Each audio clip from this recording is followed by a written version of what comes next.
The boy believed his petty theft had gone entirely unnoticed. Yet as he stepped up to settle his bill, the shopkeeper spoke to him with heartfelt gravity. The old man's kindness was not without reason, for he caught sight of his own younger self within the boy, and resolved to lend a hand to this wretched, lonely child.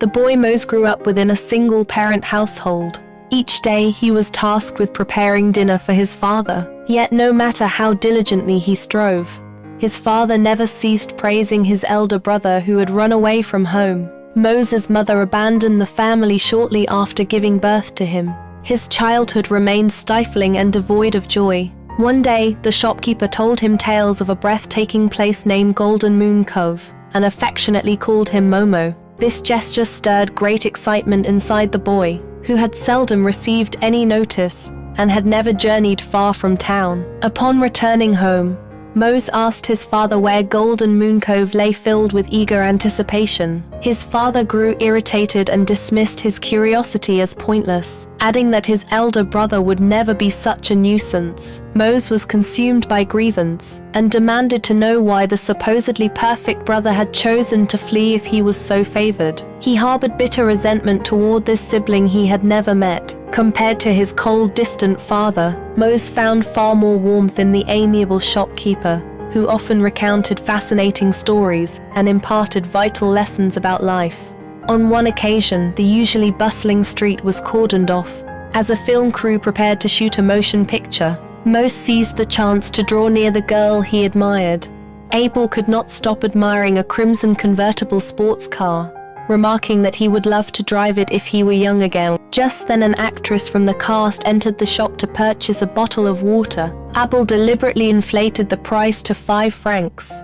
Knowing the young boy struggled financially, he began sharing clever ways to save money. He explained that cat food could be seasoned into a savory spread with simple preparation, though Mose must never consume expired bread, which could be reheated to appear newly baked. Used linen sacks could be dried out and reused once more, and a small amount of water mixed into wine would go undetected by his father. Bit by bit, Mose managed to secretly set aside portions of the grocery funds entrusted to him. That evening, Mose served the modified cat food meal to his father. The man sniffed the dish and detected nothing amiss. He cut off a piece and tasted it, finding the flavor surprisingly agreeable, and urged his son to try it too. Despite successfully tricking his father this time, almost nothing could stir genuine happiness within Mose. Not even fleeting intimacy offered by the woman he longed for. Abel discerned his inner turmoil and told him he needed to smile, for a smile possessed the power to awaken joy within oneself. Though Mose remained skeptical of those words, he committed them quietly to memory. During class, Mose encountered a difficult problem he could not solve, irritating his teacher, yet he forced a stiff, unnatural smile, rendering the teacher unable to maintain a stern demeanor. That night, Mose attempted to smile sincerely before his father, earnestly hoping to win his affection, only for his father to remark cruelly that he looked ridiculous, grinning like a fool. Hurt and dejected, Mose visited Abel's shop to pour out his sorrows. He believed his father would love him if he could become as outstanding as his brother. But Abel pointed out that his brother must have been deeply unhappy living with their father, otherwise he would never have chosen to escape. The following day, Abel took Momo into the city to lift his spirits. Everything around them radiated beauty. Crowds swayed to cheerful music in dance. A bride accompanied by adorable flower girls hurried toward her wedding ceremony, and a friendly photographer captured a precious portrait of the pair. Mose mused that living in such a place must be wonderful, yet Abel smiled and told him any land holds enchanting beauty, as long as one carries eyes willing to seek it out. On the school bus after classes, Mose unexpectedly crossed paths with the girl he admired. Summoning all his courage, he walked toward her, uttered not a single word, and merely contrived a rigid smile.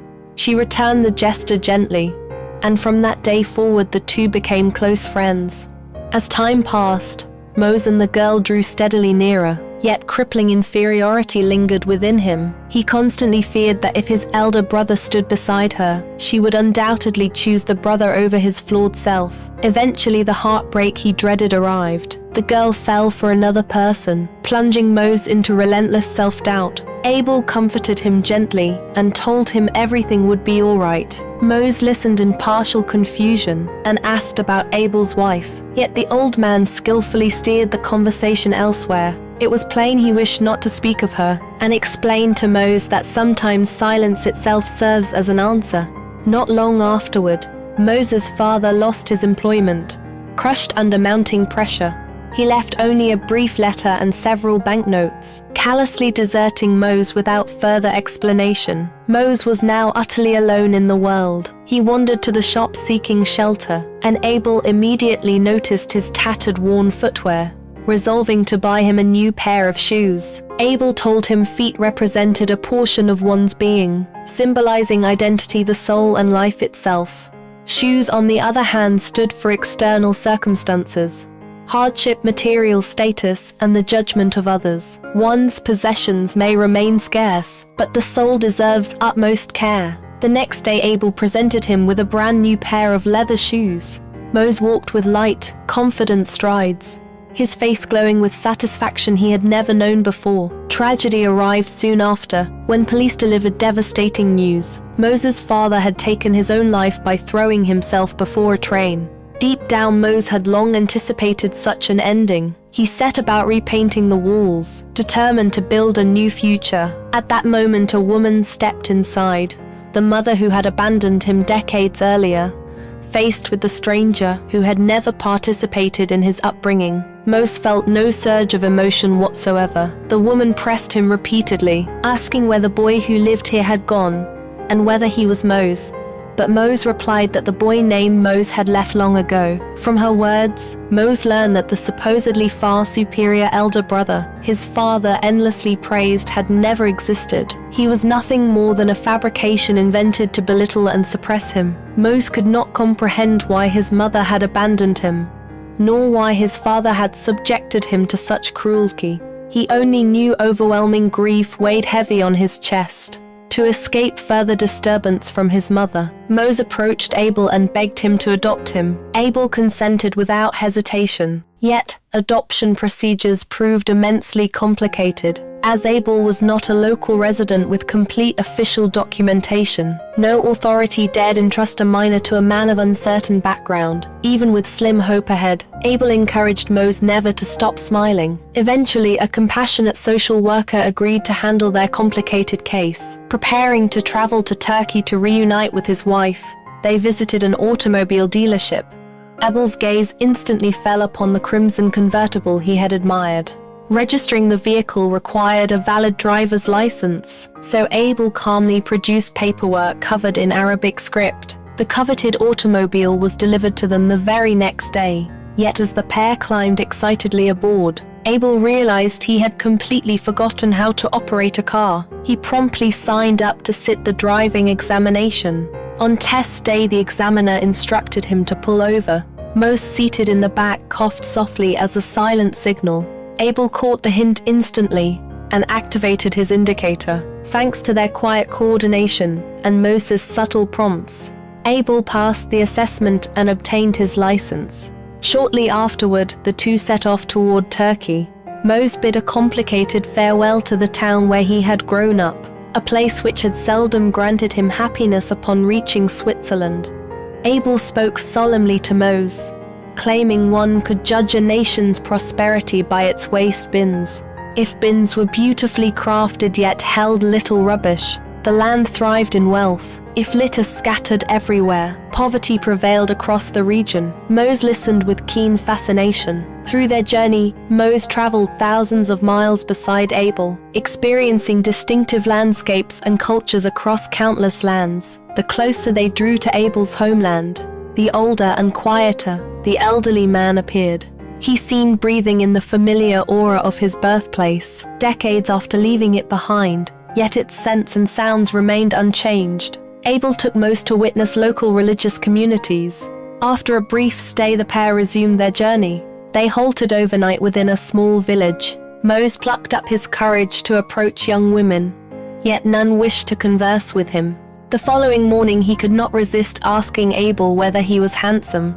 Abel affirmed it sincerely, yet added with earnest wisdom that physical good looks were merely an advantage, never to be wielded as a tool to manipulate others. Abel continued explaining that all men begin as stone, then evolve into plants, followed by beasts, and only finally mature into true human beings. Stone stands for the physical flesh and foundational existence. Plants embody emotion and vitality. Beasts symbolize primal impulse and desire. A complete man embodies spirit and wisdom. Only when reason governs appetite, nurtures sentiment, and stabilizes the mortal frame, does a person truly come alive. Graceful understatement makes charm far more enduring. Time slipped away until they finally arrived at Abel's hometown. Abel told Mose to step out of the vehicle first, uncertain of what awaited him after so many years apart. He wandered onward alone. Local children swarmed curiously around the unfamiliar youth. Mose pulled out his camera and took photographs of them, preparing to follow the main road in search of Abel. A small boy trailed closely behind to keep him company. Mid-journey, a motorbike rushed past, calling out Mose's name. He stared back, utterly confused, unable to understand the foreign language, and absent-mindedly handed his camera to the child before climbing onto the motorcycle, which raced uphill at high speed. The abandoned bicycle toppled onto the roadside grass. Mose arrived in another village and entered a humble dwelling, to find Abel lying weak upon the floor. At long last, Abel shared his life story with Mose. His wife had passed away many years earlier. Overwhelmed by grief, he left everything behind and migrated to France. In that foreign land, his entire world revolved around his tiny shop. Now blessed with Moses' companionship, he had returned to the home he once belonged to. Mose begged him not to leave, reminding him they had still not visited the ocean together. Yet, Abel told him all rivers eventually flow into the sea, and love cannot be severed by death. It merely transforms into something infinitely grander. Life is a ceaseless current. I simply reach the estuary ahead of you. I shall embrace you forever within those waters, and exist eternally alongside all living things. Abel bequeathed all his belongings to Mose. Years afterward, the young man continued running the small shop, just as Abel once had, working tirelessly every single day without rest. One afternoon, a young boy slipped a tin can into his pocket, exactly as Mose had done years ago, and like a bell long before him, he chose to turn a blind eye.